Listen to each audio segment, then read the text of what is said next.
وراثت کی تقسیم دولت کے پھیلاؤ کے لیے حقدار کو اس کا حق پہنچانے کے لیے بے حد ضروری ہے۔ ایک ہے ڈسٹریبیوشن آف ویلتھ، تقسیم دولت، ایک ہے کنورژن آف ویلتھ، انتقال دولت۔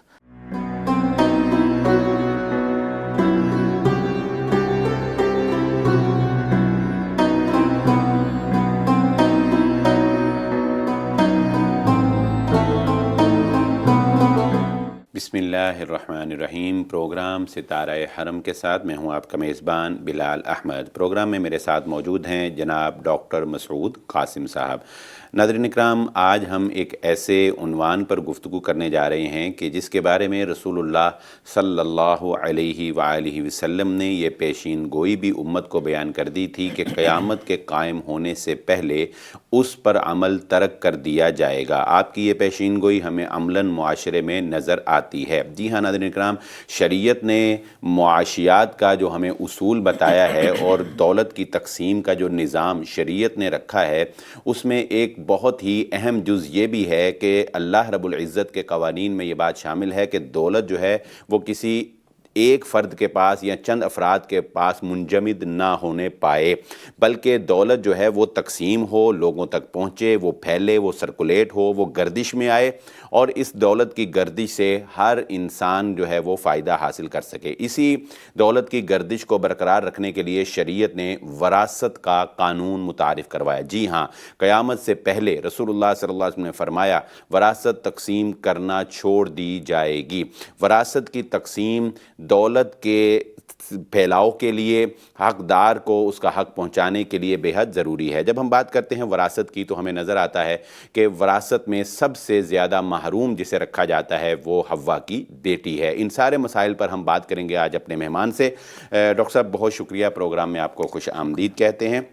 بڑا ہی اہم اور حساس مسئلہ ہے اور بالخصوص ہماری بیٹیوں کے لیے، ہماری بہنوں کے لیے جن کو کہ عام طور پہ وراثت سے محروم رکھا جاتا ہے، اور شاید یہ ہندوانہ کلچر کی وجہ سے ہمارے معاشرے میں کچھ زیادہ ہی ہے۔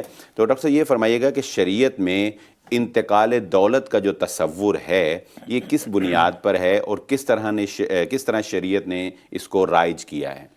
جی شکریہ بلال صاحب، انتہائی اہم اور سینسیٹیو موضوع ہے اور اس پر ہماری سوسائٹی کے افراد کا عمومی طور پر دھیان اور توجہ اور کنسنٹریشن نہیں ہے۔ اسی وجہ سے اس پر آپ اکثر فیملیز میں، خاندان میں دیکھیں گے کہ بے عملی کا رجحان بھی پایا جاتا ہے۔ آپ نے اپنے انٹرو میں بڑی اچھی گفتگو فرمائی ہے اور اس میں آپ نے ایک ٹرمینالوجی بولی، تقسیم دولت، ڈسٹریبیوشن آف ویلتھ۔ دیکھیے ہماری شریعت میں اس نظام کے لیے دو ٹرمینالوجیز ہیں، ایک ہے ڈسٹریبیوشن آف ویلتھ، تقسیم دولت، ایک ہے کنورژن آف ویلتھ، انتقال دولت۔ اگر ہم ڈسٹریبیوشن آف ویلتھ کی بات کریں گے، یعنی اس مال و دولت کو ڈسٹریبیوٹ کرنا، تو وہ تو جو ہمارے مصارف زکوٰۃ ہیں وہ بھی ہے، انفاق فی سبیل اللہ ہے، مالف ہے، خمس، زمینوں کے مسائل، وہ سارے ہم اس پہ نہیں جا رہے۔ ہمارا پیورلی فوکس انتقال دولت، کنورژن آف ویلتھ ہے۔ جب ہم انتقال دولت کی بات کرتے ہیں تو اس کا مطلب یہ ہے کہ اس میں یقینی بات ہے کہ کچھ شرعی مسائل موجود ہیں۔ انتقال دولت کو ہم بنیادی طور پر دو اقسام میں تقسیم کرتے ہیں، ایک ہے ارادی طور پر، ایک ہے غیر ارادی طور پر۔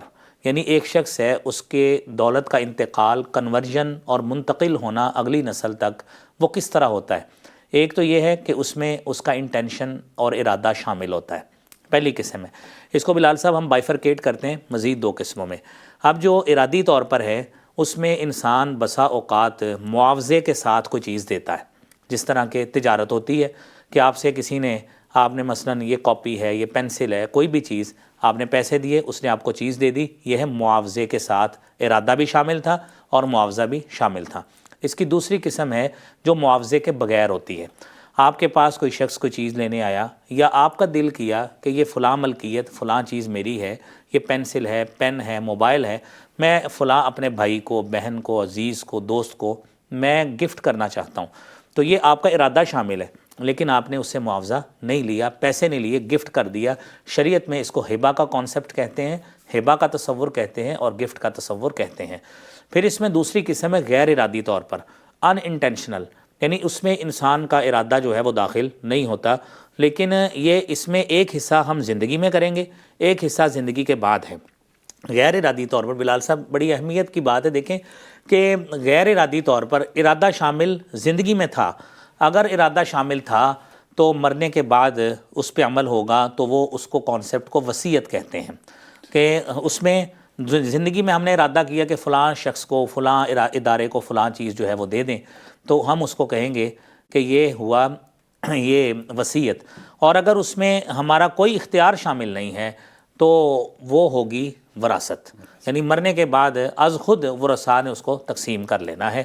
تو یہ اس کے بنیادی طور پر انتقال دولت کے یہ تصور ہیں۔ اچھا ڈاکٹر صاحب، اس میں اس سے بھی پہلے ایک بات آپ سے پوچھنا چاہوں گا کہ یہ تو آپ نے بتا دیا کہ وصیت ہے، وصیت بھی انسان کرتا تو زندگی میں، لیکن اس پہ عمل زندگی کے بعد ہی ہوتا ہے۔ جی بالکل، یعنی ابھی آپ نے جو بھی بات کی ہے یہ زندگی کے بعد کی ہی بات ہے۔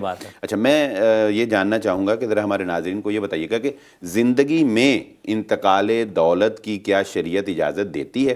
مثال کے طور پہ ایک باپ ہے، اس کے 4 بیٹے ہیں، وہ اپنے ایک بیٹے کو مکان کوئی گفٹ کرنا چاہتا ہے، یا اس کو اپنے چھوٹے بیٹے سے زیادہ محبت ہے، وہ اس کو دے دیتا ہے، یا وہ بیٹیوں کو محروم کرنے کے لیے عام طور پہ لوگ کیا کرتے ہیں کہ اپنی زندگی میں بیٹوں کے نام کروا دیتے ہیں۔ یہ جو انتقال دولت ہے زندگی کے اندر، اس کو شریعت کیسے دیکھتی ہے؟ دیکھیے بڑی واضح بات ہے، اور ہر جو ذی شعور آدمی ہے جس کی ریشنل اپروچ کام کرتی ہے وہ اس کو سمجھتا ہے کہ دیکھیں اللہ رب العالمین نے جب ہمیں باپ بنایا ہے تو اس میں بیٹوں کا بھی باپ بنایا ہے، بیٹیوں کا بھی باپ بنایا ہے۔ اللہ رب العالمین کسی پہ بھی ظلم نہیں کرتے۔ ہمارے ہاں جو تصور پایا جاتا ہے کہ بیٹیوں کو اس حق سے محروم کر دیا گیا اور بیٹوں کے نام مکان دے دیے، دکانیں دے دیں، کچھ بھی دے دیا، تو اس کو کسی بھی طرح یا کسی بھی ایک شخص کو یا صرف بیٹوں کو فوکس کر کے ان کو دے دیا گیا تو یہ ظلم ہوتا ہے۔ ہمارے ہاں عمومی طور پر یہ وہ جو حدیث حضرت نعمان بن بشیر رضی اللہ تعالیٰ عنہ کے حوالے سے موجود ہے کہ جب ان کے باپ نے آ کے کہا تھا کہ میں ایک بیٹے کو غلام دینا چاہتا ہوں، تو آپ صلی اللہ علیہ وسلم نے پوچھا تھا کہ کیا تو پسند کرتا ہے تیرے سارے بچے تیری خدمت کریں؟ جی ہاں میں چاہتا ہوں۔ تو آپ نے پھر اور سوال کیا کہ سب بچوں کو دیا ہے؟ جی سب بچوں کو دیا۔ خدمت بھی سارے تیری کریں تو چاہتا ہے؟ تو پھر آپ نے کہا کہ آپ مجھے ظلم پہ گواہ بنانا چاہتے ہیں کہ ایک بچے کو آپ ہر لحاظ سے انٹرٹین کر رہے ہیں، کیونکہ غلام دینا، خادم دینا، یہ ایک اس وقت کے لحاظ سے بڑی ایک اہمیت کا مقام تصور کیا جاتا تھا، تو اللہ کے رسول صلی اللہ علیہ وسلم نے اسے منع کر دیا۔ آپ جب خود پیچھے ہو گئے تو یقینی بات ہے وہ چیز ٹھیک نہیں تھی، کسی نے دینا ہے۔ دیکھیں اگر ہم جب چاہتے ہیں کہ سارے بچے ہماری ایک جیسی خدمت کریں، ایک بچہ زیادہ خدمت کرتا ہے تو وہ دنیا کے لیے تو نہیں کرتا، اس نے اللہ سے اجر لینا ہے۔ ہم نے اس کو اس لحاظ سے مکان نہیں دینا کہ وہ جی کرے اس طرح۔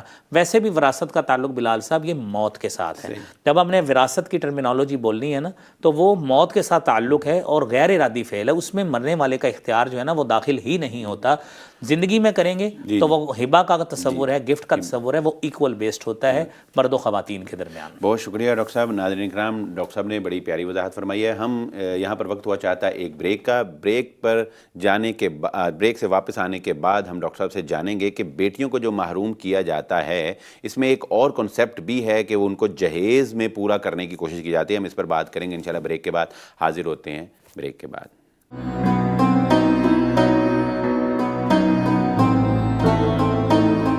ویلکم بیک ناظرین، پروگرام ستارہ حرم میں ہماری گفتگو تقسیم وراثت پر ڈاکٹر صاحب سے جاری ہے۔ ڈاکٹر صاحب یہ فرمائیے گا کہ بیٹی کو جو محروم رکھا جاتا ہے اس میں ایک تصور ہمارے ذہنوں میں یہ پایا جاتا ہے کہ بیٹی کی شادی کے اوپر جو جہیز کی صورت میں اس کو مال و متاع دیا جاتا ہے یا اس کی شادی پہ جو اخراجات کیے جاتے ہیں وہ گویا کہ بدل ہے اس وراثت کا جو اسے دی جانی تھی۔ تو کیا یہ تصور اسلام اس کو کس نگاہ سے دیکھتا ہے؟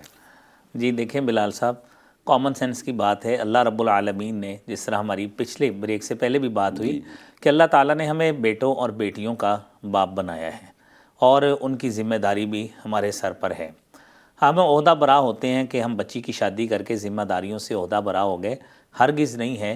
ہمارے ہاں دیکھیں 2 طرح کے تصور ہیں۔ ایک بلال صاحب تصور یہ ہے کہ ہم بیٹیوں کو at the time of their marriage ہم ان کو کیا کرتے ہیں، یہ جہیز دے دیا، یہ گاڑی دے دی، یہ آپ کا پلاٹ ہے، آپ ہم سے فارغ۔ ایک تصور۔ دوسرا تصور یہ ہے کہ جو اس سے بھی بدترین ہے وہ یہ ہے کہ ہم نے چونکہ جہیز آپ کو دے دیا ہے لہذا آپ ہم سے ویسے ہی فارغ ہو گئی، اب آپ کا ہمارے ساتھ کوئی تعلق وراثتی اعتبار سے نہیں ہے۔ یہ دونوں ہی باطل تصور ہیں۔ دیکھیں جب تک بلال صاحب اس کے والد یا والدہ، کیونکہ ہمارے ہاں اس میں سے ایک اور کویسچن بھی نکل آیا کہ جو چیزیں والدہ کی پوزیشن ہیں اس میں بھی اس کے اولاد حقدار ہوتی ہے. دیکھیں نا، والدہ کا زیور ہے اور اگر اس کے نام پراپرٹی ہے، جائیداد ہے، یا کوئی ایسا وہ کام کرتی ہے، اس کی پوزیشنز میں، اس کی ملکیت میں چیزیں ہیں، تو اس میں سے بھی اگر اس کی وفات پہلے ہو جاتی ہے تو اس کا خامد بھی حقدار ہے، اس کے بیٹے بیٹیاں بھی حقدار ہیں جس طرح مرد کے ہوتے ہیں. اب دیکھیں یہ دونوں باطل تصور ہیں کہ جس کو ہم خاتون کو اس میں سے علیحدہ کر دیتے ہیں، استثناء دے دیتے ہیں، حالانکہ نہیں ہے. دیکھیں ہم نے بچی کو اگر جہیز دیا ہے نا، ہم نے معاشرتی رکھ رکھاؤ کے لیے دیا ہے، اور بچہ ہمارے پاس صرف شادی تک ہی نہیں، بچہ اس کے بعد بھی اپنی ضروریات کے پیسے ہم سے لیتا رہتا ہے. بچی ہوئی 18 20 22 24 25 کی شادی کر کے، بیاہ کر کے ہم نے اگلے گھر میں بھیج دی اور اس کی ذمہ داریاں اس کے خامند کے ذمہ ہو گئیں. لیکن ہمارے ہاں جو عرف عام میں کلچر ہے بلال صاحب، دیکھیے جب تک والدین موجود ہوتے ہیں، ہمارے ہاں نارملی سوسائٹی کا یہ کلچر ہے کہ بیٹا باپ کے پاس جا کے آئے دن ہاتھ ہی کرتا رہتا ہے کہ اب میری فلانی ضرورت ہے مجھے دے دیں، فلاں ضرورت ہے مجھے اور پیسے دے دیں، فلاں ضرورت ہے اور پیسے دیں، اور بیٹی بیچاری کس کے پاس جائے. ہم نے یہ دونوں ہی تصور باطل ہے کہ جہیز کے نام پر دیا، ہم نے برادری میں، معاشرے میں رکھ رکھاؤ کے لیے جہیز دیا ہے، ہم نے کوئی اس پہ احسان نہیں کیا. اب نہ دیتے، آپ کو باتیں ہونی تھی، آپ نے ان باتوں کے ڈر سے اس کو جہیز دے دیا. تو اس میں اور بات دیکھیں، ہمارے ہاں لوگ اس کو لعنت نعوذ باللہ کہتے ہیں. اللہ کے رسول صلی اللہ علیہ وسلم نے نعوذ باللہ جو سیدہ فاطمہ کو چند چیزیں دی تھیں، وہ نعوذ باللہ وہ لعنت نہیں تھیں. جی بالکل بالکل. ہاں، وہ یہ ڈاکٹر چیزیں صاحب سمجھنی بہت چاہیے. اچھی بات ہے. ڈاکٹر صاحب کا کہنے کا مقصد یہ ہے کہ جہیز جو ہے وہ وراثت کا بدل نہیں، یعنی جہیز دے کر آپ بیٹی کو وراثت سے محروم نہیں کر سکتے. شریعت نے آپ کو جہیز کی کوئی پابندی عائد نہیں کی، آپ کتنا دیں، زیادہ دیں، کم دیں، یہ آپ اپنے معاشرے کے حساب سے مجبور ہو کے یا کسی بھی طرح جو ہے وہ دیتے ہیں. بہرحال ڈاکٹر صاحب ایک بات، بڑا اہم سوال جو ہے وہ ہونے جا رہا ہے کہ ہم جب اسلام کی بات کرتے ہیں تو ہم یہ کہتے ہیں کہ اسلام بیٹیوں کو حقوق دیتا ہے، اسلام حقوق نسواں کی پاسداری کرتا ہے.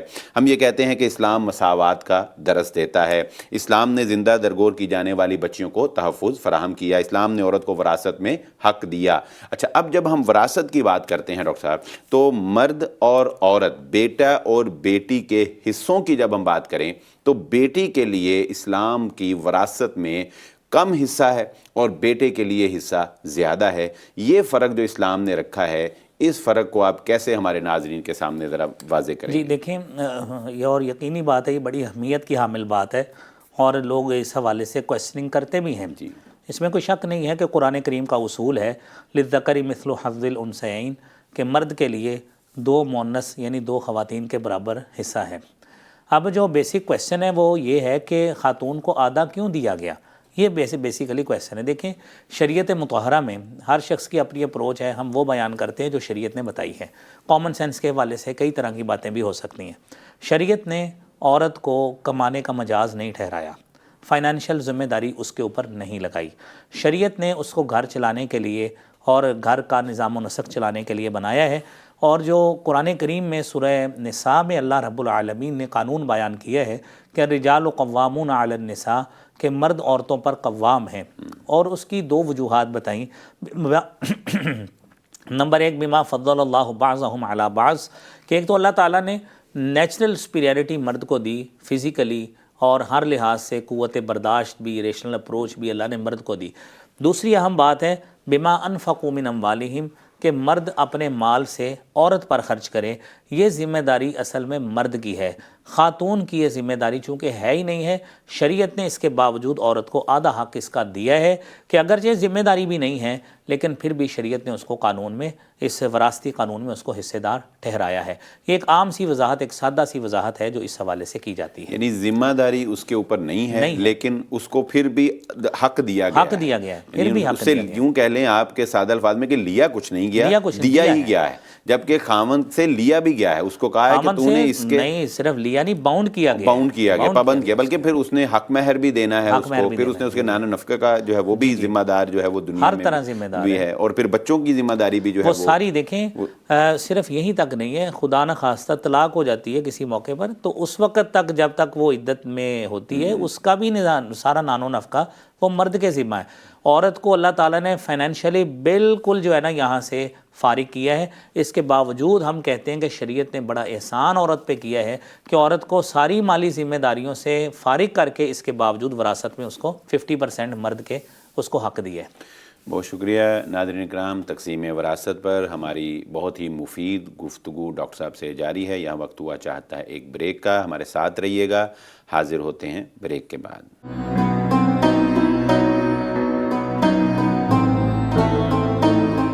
ویلکم بیک ناظرین، پروگرام ستارہ حرم کے ساتھ میں ہوں آپ کا میزبان، اور ہماری گفتگو ڈاکٹر صاحب سے تقسیم وراثت پر جاری ہے۔ ڈاکٹر صاحب، ایک بہت ہی اہم چیز ہے جس سے عام طور پہ ہمارے ناظرین یا عوام الناس جو ہیں وہ واقف نہیں ہوتے اور اس میں غلطی جو ہے وہ کر جاتے ہیں۔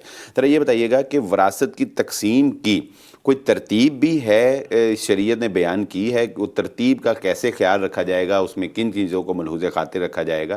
تو وراثت کی ترتیب کا جو تقسیم ہے اس کی ترتیب کیا ہوگی؟ اچھا، جو آپ کے کویسچن سے میں سمجھا ہوں وہ یہ ہے کہ وراثت کو کب تقسیم کرنا چاہیے غالباً، اگر یہ وراثت کو کب تقسیم کرنا چاہیے، اور پہلے وراثت کی تقسیم میں پہلے کس کا حق ہے، پہلے کس کا درجہ ہے؟ ٹھیک ہے، مطلب پہلے کون کس کو دینا ہے، بعد میں کس کو دینا ہے، یا مرنے کے بعد کون سی چیزیں ہیں جن کو پہلے پورا کرنا ہے بعد میں پورا کرنا ہے؟ ٹھیک ہے نا؟ مطلب بسا اوقات میں مزید ظاہر کر دوں کہ بسا اوقات وراثت بندہ فوت ہو گیا، ٹھیک ہے، اب اس کی پہلے اس کا قرضہ اس کے اوپر اتنا ہے، پھر اس کے اوپر وصیت ہے۔ جی، اس کے حوالے سے سب سے اہم بات سب سے پہلے میں آپ ناظرین کے سامنے گوش گزار کر دوں کہ مرنے والا مر جاتا ہے، وہ فوت ہو گیا، اب اس کا دنیا سے عمل کا سلسلہ، مالی سلسلہ سارا ختم ہو گیا ہے۔ اب اس کے بعد جو کام کرنے والے ہیں اس کی ترتیب جو احادیث میں بیان ہے، وہ سب سے پہلے ہے تجہیز و تکفین کا اہتمام کرنا۔ تجہیز و تکفین کے حوالے سے بلال صاحب ہمارے نا کچھ سوشل ٹرینڈز ہیں، کوئی سوشل نارمز ہماری ایسی بنی ہیں کہ مرنے والا کسی فیملی میں فوت ہو گیا ہے تو اس کی فیملی والے رشتہ دار، کچھ خاندان کے افراد وہ کہتے ہیں کہ ہم نے یعنی یہاں پہ جو اس کا کفن وغیرہ ہے یا اس کے اوپر جو پیسے لگتے ہیں، قبر کھدوائی کے لگتے ہیں، وہ ہم دے دیتے ہیں، چلیں کوئی نہیں۔ لیکن بسا اوقات ایسے بھی ہوتا ہے کہ خاندان میں کوئی بھی پیسے نہیں دیتا، تو اگر کوئی بھی پیسے نہیں دیتا تو وہ میت کا جو جتنا بھی فائنانشل اس کی جتنا بھی پیسہ موجود ہے، اس کی جتنا بھی پوزیشنز موجود ہیں، اس میں سے اس کو خرچ کیا جائے گا، یہ پہلی ترتیب ہے۔ اور پھر دوسری بڑی اہم بات یہ ہے جو رسالت مآب صلی اللہ علیہ وآلہ وسلم تجہیز و تکفین سے بھی پہلے جو اعلان کرتے تھے، جنازہ سے پہلے آپ صلی اللہ علیہ وسلم جو تھے نا، یعنی اس کو اس کے دفنانے سے پہلے، جنازے سے پہلے اعلان کرتے تھے کہ آیا میت کے ذمہ کوئی قرض ہے؟ اگر قرض ہوتا تو آپ صلی اللہ علیہ وسلم اعلان کرتے کہ اس کی کوئی ذمہ داری لے، کیونکہ اس کی کئی مثالیں حدیث میں موجود ہیں۔ یا پوچھا جاتا ہے کہ قرض اگر ہے تو کیا اس نے اتنی وراثت چھوڑی ہے کہ اس میں سے یہ قرض پورا ہو جائے؟ اگر وہ وراثت نہ ہو پھر ذمہ داری لے لے۔ ہاں، اگر تو کیونکہ اگر وراثت ہو بھی پھر بھی کوئی ذمہ داری لے گا تو وراثت کا، جس طرح کہ عام طور پہ ڈاکٹر صاحب ہوتا بھی ہے اعلان، آپ نے جنازے ہم نے پڑھے، اعلان کیا جاتا ہے امام صاحب کی طرف سے کہ جی یہ بزرگ جو ہیں ان کی ساری ذمہ داری لین دین کی ان کے بیٹوں نے قبول کر لی ہے، لہذا ان کے کندھوں سے بوجھ اتر گیا، جس نے بھی لینا دینا ہے ان سے رابطہ کر۔ تو دوسرا نمبر ہوتا ہے بلال صاحب قرض کا، کہ قرض کی ادائیگی یہ جو ہے وہ ذمہ داری ہوگی، تو یہ کام اس کی چونکہ وراثت میں سے ہی ہونا ہے۔ تیسرا کانسیپٹ ہے جو اس کے بعد ہے وہ ہے وصیت کا، کہ اگر اس نے کوئی وصیت کی ہے، اور وصیت کے مسائل کی اس وقت نہیں ہے، وہ ہم آگے کسی ایپیسوڈ میں کرتے ہیں، تو وصیت اگر اس نے کوئی کی ہے تو وصیت کے حوالے سے اس کی ادائیگی کرنا اور اس کو ایڈجسٹ کرنا، جو شریعت کا اس معاملے میں حکم ہے اس کو پورا کرنا ہے۔ چوتھا نمبر ہے بلال صاحب وراثت کا، آخری نمبر، کہ اس کو وراثت کی تقسیم آخری نمبر پہ ہونی ہے۔ وصیت کے پیسے بھی نکل جائیں گے، حصے جو ملنے لوگ، ہاں، پھر اس کے بعد جو حصے ملنے ہیں نا جی، وہ اس کو ملنے ہیں، اور آپ جانتے ہیں اس میں سب سے پہلے ذوی الارحام آتے ہیں، ذوی الفروض آتے ہیں، پھر ذوی الارحام آتے ہیں، اور پھر اسبا آتے ہیں۔ یہ ایک لمبی ٹرمینالوجیز ہیں۔ اور میرا خیال ہے ڈاکٹر صاحب کہ ایسی بھی کوئی حدیث ملتی ہے کہ علم وراثت جو ہے یہ سب سے پہلے ختم ہوگا، یا سب سے پہلے بھول جائے گے، یا اس پہ توجہ کم ہو جائے گی؟ پہلے تو آپ صلی اللہ علیہ وسلم نے اس کی اہمیت آپ نے اس طرح دلائی ہے، آپ نے فرمایا تعلم الفرائض، اس طرح فرائض کو سیکھو جس طرح قرآن سیکھتے ہو. لیکن آپ صلی اللہ علیہ وسلم نے جب صحابہ کرام کی فضیلت بیان کی ہے تو اس میں آپ نے فرمایا اعلمہم بالفرائض زید بن ثابت، کہ میری امت میں جو سب سے زیادہ فرائض کے علم کو جاننے والے ہیں وہ زید بن ثابت ہیں. اس کو فرائض کا علم بھی کہتے ہیں، وراثت کا علم بھی کہتے ہیں. تو اس لیے ناظرین کے لیے یہ وضاحت ہو گئی ہے. تو ویسے بھی جو آپ نے بات کہی ہے وہ حدیث موجود ہے کہ فرائض کا علم جو ہے اس کو اٹھا لیا جائے گا. اور لوگ واقعتاً علم کو اٹھانا اس کے ایک تو یہ ہے کہ علم لوگوں میں نہیں ہوگا، ایک تو یہ بات واضح. دوسرا یہ ہے کہ اس کے عمل کے اعتبار سے اس کا جو ہے نا وہ بالکل جو ہمارے معاشرے میں اٹھائے جانے کی ڈاکٹر صاحب وجہ یہ بھی تو ہو سکتی ہے کہ اس پہ عمل ہی نہیں رہا. عمل ہی نہیں ہے. بھئی جب ایک چیز کی ضرورت ہی نہ رہے تو وہ بوسیدہ ہو جائے گی. ٹھیک ہے، بالکل. جب یوز ہی نہیں ہے، اس کا استعمال ہی نہیں ایسے ہی ہے. لوگ علماء سے پوچھیں گے نہیں، علماء بتائیں کس کو بتائیں گے. پڑھ پڑھ کے دیکھیں نا، ڈیلیور کرنے سے، بتانے سے ایک سرکل چلتا ہے تو علم جو ہے وہ پھیلتا ہے. اب بھی بلال صاحب دیکھیے نا، مدارس میں جو افتاء بنے ہیں جہاں سے فتواز ڈیکریز جاری ہوتے ہیں، مختلف ہمارے مدارس، ہمیں شہر کی ہی بات کر لیں، بڑے مدارس میں اب وہ چند مسائل ہیں جس کو آپ گنتی پہ گن سکتے ہیں، لوگ ان سے رجوع کرتے ہیں. ادروائز یا تو لوگ خود ہی کچھ ایڈجسٹ کر کے کام ختم کر دیتے ہیں یا دیتے ہی نہیں ہیں. تو یہ حالات چل رہے ہیں. اللہ رحم خود ہی مکا کر لیتے ہیں. یہ مفتی کے پاس جانے ظاہر ہے وہ سمجھتے ہیں کہ ہمارا حق وہ شرعی کام وہ کریں گے نا، تو اس سے بلال صاحب وہ ساری ڈسٹریبیوشن ہوگی جو شریعت میں بتائی گئی. ظاہر ہے اس میں پھر کئیوں کے مفادات آ جاتے ہیں، کئیوں کی لالچ اور طمع آ جاتا ہے. بہت شکریہ ڈاکٹر صاحب، بڑا ہی مفید پروگرام رہا، بہت ہی سیر حاصل گفتگو ڈاکٹر صاحب نے فرمائی. اور تقسیم وراثت ایک ایسا عنوان ہے، معاشرے میں بدعملی کا شکار ہے، معاشرے میں وراثت کی تقسیم نہیں ہو رہی ہے، بیٹیوں کے حق تلف کیے جا رہے ہیں، بیٹیوں کے اوپر ظلم کیا جا رہا ہے، دولت کو منجمد کیا جا رہا ہے، چند ہاتھوں کے اندر وہ اکٹھی ہو رہی ہے، اور تقسیم دولت جو ہے اس کا نظام دھرم برم ہو رہا ہے. اس کی وجہ سے امیر امیر تر اور غریب غریب تر بھی ہو رہا ہے، اور معاشرے کے اندر ہمیں ایک عجیب سی گھٹن کی فضا جو ہے ناظرین وہ دیکھنے کو مل رہی ہے. تقسیم وراثت معاشرے کی مالی جو ہے وہ استحصال ہے اگر اس کے اوپر عمل نہیں ہوتا تو. بہت ہی شکریہ ادا کرتے ہیں ڈاکٹر صاحب کا، اور امید کرتے ہیں کہ یہ پروگرام آپ کو پسند آیا ہوگا. ہمارے ساتھ جڑے رہیے اسی طرح کے دیگر مفید پروگرام دیکھنے کے لیے. اسی کے ساتھ اپنے میزبان بلال احمد کو اجازت دیجیے. آئندہ حاضر ہوں گے ایک نئے ٹاپک کے ساتھ، ایک نئے پروگرام کے ساتھ. اللہ حافظ.